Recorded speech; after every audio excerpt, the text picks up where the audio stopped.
मला असं वाटतंय, की आपल्या मित्रांसोबत घालवलेला वेळ हा आपल्या आयुष्यातील एक बेस्ट मोमेंट असतो.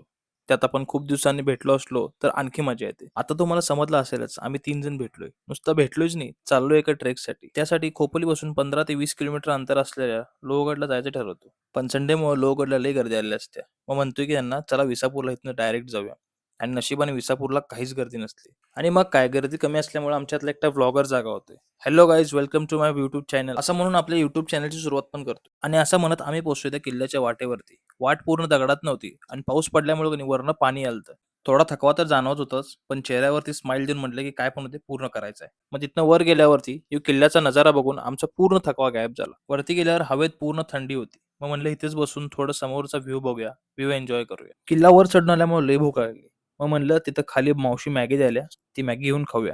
मॅगी खाऊन जरा पोट भरून घेतलं आणि मग आम्हाला असं समजलं, की किल्ल्याच्या पूर्वेच्या बाजूस राजवाड्याचे छोटे अवशेष आणि महादेवाचं सुंदर मंदिर आहे.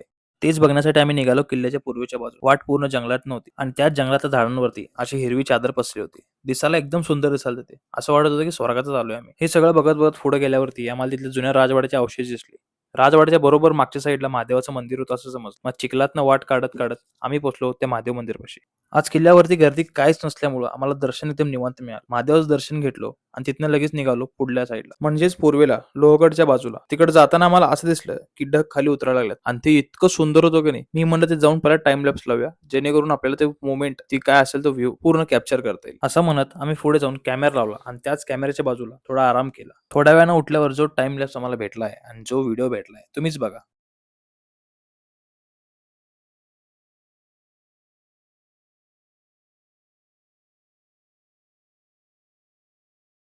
ती ढगांची चादर बघून आम्ही लगेच निघालो खाली परतीच्या वाटेला. कारण अक्षयचं म्हणणं असं होतं, की जर लोणावळ्यात थांबून आपण चहा नाही पिला, तर ही ट्रिप आपली इनकम्प्लीटच आहे.